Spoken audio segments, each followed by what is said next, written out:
大家好啊！咁啊，一隻 Elite Captain Special Edition 嘅一隻 Ultra Thin 嘅大三針手錶。咁啊，我對於 Zenith 除咗 MP Mellow 之外咧，都仲有10零年前咧佢嘅 Ultra Thin 系列嘅。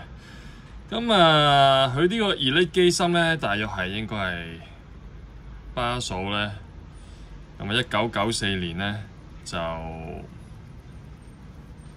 發表嘅。咁啊 MP Mellow 你知道啦，就全係人手冇靠個電腦咧去設計出嚟嘅 chronograph 啦。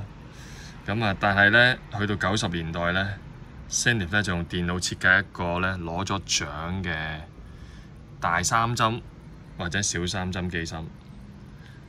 咁啊，薄嘅程度咧係薄過9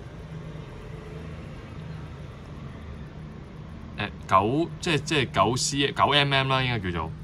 咁啊，好多手錶你即係就算係可能運動錶啊呢啲咁嘅 Bulgari 嘅 chronograph 叫薄都11點幾嘅 mm 啦。咁變咗就異常薄同積家嘅 Ultra Thin 咧，真係分庭對抗到啊！咁我嗰陣時都好中意嗰隻Elite機芯嘅小秒針，我記得有銀灰面啦，有黑面啦，有白金啦，有紅金啦，價錢亦都唔算話好貴嘅，但係一直咧都冇一個，最後都冇咗衝動去買啦。咁啊，而啲嘢錶咧 Captain 咧 Center Second 嘅系列咧，我都有諗過買嘅，但係一直咧遲遲都諗唔到一個藉口去買啊，唔知點解啦。冇一個好特別嘅樣式咧，令我有一個衝動去話即刻買咗佢啦，據為己有啦咁樣。直至到咧，我有一次無意行過一啲二手錶鋪啦，咁我見到呢個模樣啦，咁我覺得哇好得意喎！點解 Zenith 會出一隻操兵字咧？因為好多時如果大家熟悉呢個 Elite Captain 嘅 Center Second 嘅系列咧，佢有可能有好多唔同顏色，或者甚至乎有貴金屬或者鋼啦。咁但係咧，好少會有一個阿拉伯數目字嘅，所以我見到之後咧，已經係覺得係好醒神，好想買。咁啊，同埋一個 off-white 嘅白面啦，襯托住呢個數字咧，有一種異常平衡嘅美感，加上咧一個火車軌嘅 mini track 咧，咁啊令到隻錶咧頓時咧就好 classic啊！我覺得。咁當然戴上手啦，40mm 嘅錶咧，絕對唔係好似而家好流行嗰啲細隻嘅斯文錶嘅，但係咧由於係 lug to lug 咧，都只不過係47左右咧，咁加上一個8.7mm 嘅厚度咧，其實係異常精神嘅，好睇添啊！其實係，咁其實佢殼型咧，其實亦都係遵照翻咧，其實如果大家係 MP Mellow 嘅 fans 咧 Chronomaster 嗰個甩咧，其實你見到啦。都係咁樣做嘅，其實成個殼型加上一個少少微型弧形嘅藍寶石玻璃面咧，其實咧佢嘅做工咧，即係應該咁講啦。Zenith 咧做呢個 Ultra Thin 嗰陣時咧，的確係嚇到積家嘅 Ultra Thin 系列嘅，但係唯一嘅差別就係佢都有用走珠續成嘅ball bearing 啦，咁亦都係一個現代嘅機芯啦，高振頻啦。咁啊，亦都係有好多魚鱗紋啊，唔同嘅打磨啦，日內瓦波紋啦。咁唯一咧唔同嘅就係佢冇一個無卡度游絲啦，佢冇一個陶瓷嘅走珠續成嘅上鏈系統啦，或者可能咧喺啲細微嘅地方咧冇積家咁典雅嘅啫。但係咧佢嗰陣時咧，我記得佢大三針嘅價錢或者小三針嘅價錢咧係定價係比積家係平1倍有多，即係可能積家嘅 Ultra Thin 係賣5萬蚊咧，5萬幾蚊咧，咁可能佢嘅 Ultra Thin 咧，咁可能已經係賣緊2萬零3萬蚊，爭40% 以上啊！咁變咗咧嗰陣時我就覺得物值好高啊，同埋個性亦都比較強啊，因為設計嗰個 style 咧有別於一般積家嗰種叫大眾臉嘅斯文錶方向啦。咁而你見到時分秒針咧，亦都係伸延到好盡嘅。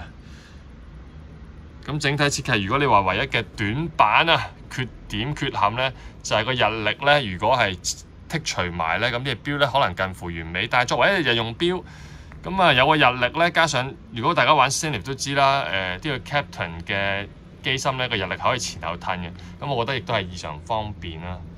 咁啊所以咧我覺得啲嘅錶咧日用嚟講咧都可算係無敵噶啦。咁可能咧最關注就係啲人問價錢啦，咁呢啲錶都係平啊，唔係平，你係咪常見亦都唔係常見。咁我覺得一般4萬零蚊。4萬零蚊啦，都係唔係話49,900嗰啲4萬零蚊啦。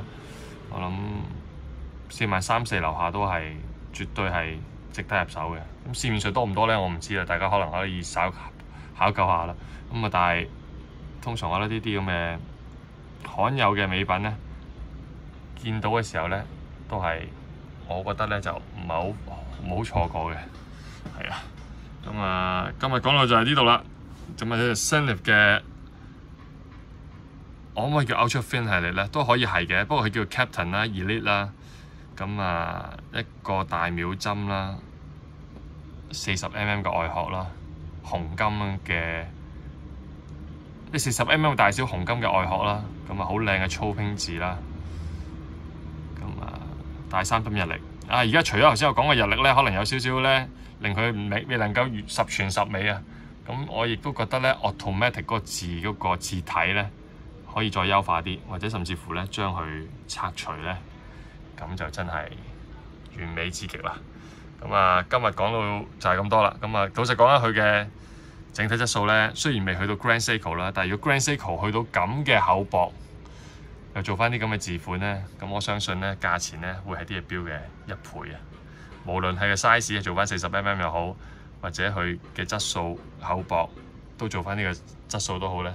咁一定係1倍啦，所以 Zenith 咧除咗牌子相對較為舒適之外咧，其實咧喺錶迷心目中咧 Zenith 都仲係一個幾相宜嘅玩錶嘅一個牌子嚟嘅。